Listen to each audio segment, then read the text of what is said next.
तो यहाँ पर हम लोग देखेंगे क्लास 10th एनसीईआरटी का मैथ है, एक्सरसाइज हमारे पास 3.7 और 3.7 जैसा कि तुमको पता है ये दो चर वाले रैखिक समीकरण का अंतिम एक्सरसाइज है। और साथ ही साथ इससे पहले जितने भी एक्सरसाइज हमने किए हैं उन सब के बारे में तुमको अच्छी तरह से पता होना चाहिए, फिर जाकर के इस एक्सरसाइज पर आओ तो ये तुम्हारा ईजी लगने वाला है, मुश्किल नहीं लगने वाला है।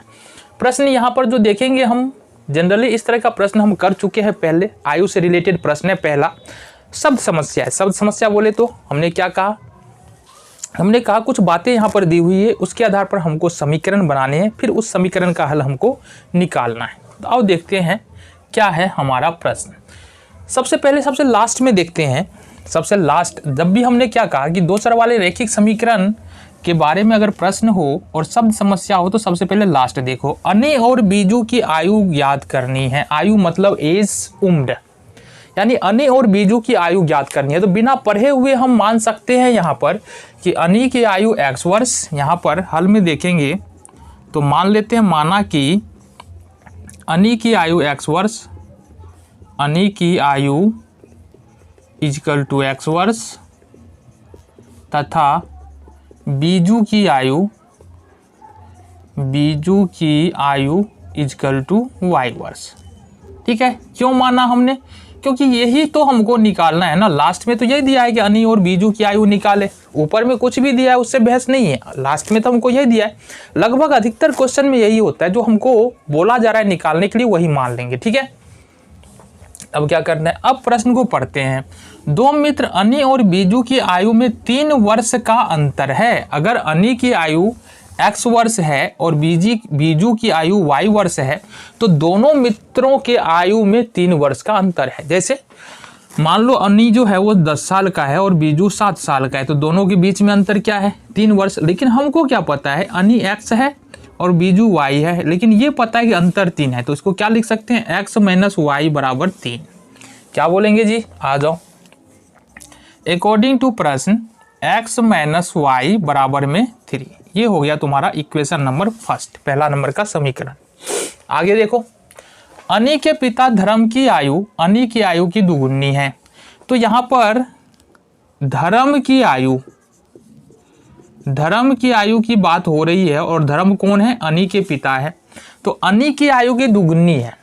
अनी की आयु देखो यहाँ पर x साल, तो धर्म की आयु जो है ना वो हो जाएगा 2x। दोगुनी का मतलब 2 गुनी x मतलब 2x, तो धर्म की आयु 2x। साथ ही साथ और बीजू की आयु अपनी बहन कैथी से 2 गुनी है। अब देखो यहाँ पर हमने क्या माना है, बीजू y साल का है। बीजू कितने साल का है, y साल का है। और y जो है ना, ये कैथी जो है, कैथी इसके उम्र से आधी आयु की है। बीजू की जो बहन है कैथी, ये y/2 है। कितना है, y/2, और बीजू इसका दुगुना है। दुगुने का मतलब बोले तो 2 गुने y/2, समझो ना। कैथी हो गई y/2 साल की, बीजू हो गया 2 गुने y/2 मतलब y साल का। ठीक है, तो यहाँ पर लिखेंगे क्या, कैथी की आयु इक्वल टू y/2 वर्ष, ये हम लिख सकते हैं। अब आ जाओ आगे क्या कह रहा है प्रश्न, आगे देखो। आगे है, धर्म और कैथी की आयु का अंतर 30 साल है। धर्म की आयु 2x, कैथी की आयु जो है वो y/2 है। दोनों का अंतर बोल रहा है। तो यहाँ पर फिर से प्रश्नानुसार देखेंगे तो 2x और माइनस में y/2, और ये जो अंतर है वो कितने साल का है, 30 साल का है। ठीक है, कोई समस्या नहीं है। अब आ जाओ आगे, यहाँ से देखो 1 और 2 का एलसीएम हो जाएगा 2, 1 दूनी 2, 2 दूनी 4, सिंपल। भिन्न का घटाओ, माइनस में 2 एकम 2 और y एकम y बराबर में 30, मतलब 4x - y बराबर 30 दूनी 60। ये हो गया तुम्हारा इक्वेशन नंबर 2।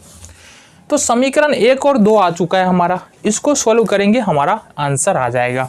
तो लिखेंगे क्या, समीकरण 1 और 2 से,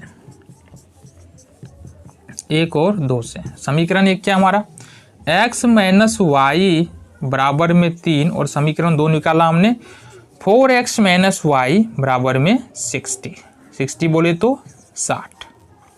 ठीक है जी, यहाँ से देख रहे हैं क्या हम, यहाँ से हम देख रहे हैं कि y का गुणांक बराबर है, अगर लुप्तीकरण विधि से अगर सॉल्व करेंगे हम यहाँ पर तो y का गुणांक क्या है, देखो गौर से, y का गुणांक क्या आ रहा है, y का गुणांक बराबर है, मतलब पहले समीकरण में भी y का गुणांक 1 है, दूसरे समीकरण में भी y का गुणांक 1 है। साथ ही साथ यहाँ पर चिन्ह भी बराबर है, पहले समीकरण में भी माइनस, दूसरे समीकरण में भी माइनस। इस स्थिति में क्या करते हैं, घटाते हैं, चिन्ह बराबर हो, गुणांक बराबर है तो घटा दो, घटाएंगे तो नीचे का चिन्ह बदलेगा, माइनस प्लस माइनस हो जाएगा।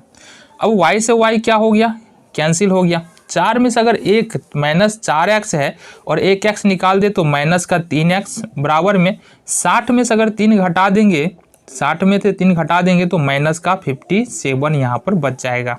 बोले तो अब x बराबर लिखे तो क्या होगा, -57 बट्टे में -3, माइनस से माइनस कैंसिल, ये हो गया तुम्हारा 19। तो यहाँ पर x बराबर 19 निकला है। इट मीन्स कि यहाँ पर जो हमने माना था क्या कि अनी की आयु x साल, तो अनी की आयु तो निकल गया 19 साल। अब आ जाओ, x का मान समीकरण 1 या 2 में से किसी एक में रखना है। x का मान समीकरण 1 में रखने पर आ जाओ, समीकरण 1 क्या है, x माइनस वाई बराबर में 3।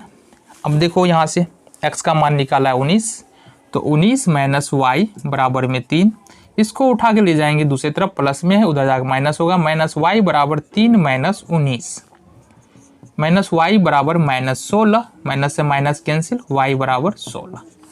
तो इस तरह से हमको क्या पता चल रहा है, अनी की आयु है x साल, तो अनी की आयु कितना हो जाएगा, अनी की आयु इक्वल टू x बराबर, ये कितना निकला हमारे पास, ये निकल गया 19।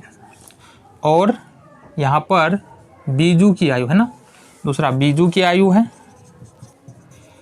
बीजू की आयु ये है हमारे पास y वर्ष, और ये निकल गया तुम्हारा 16। तो अनी और बीजू का आयु जो है यहाँ से हमने निकाल लिया।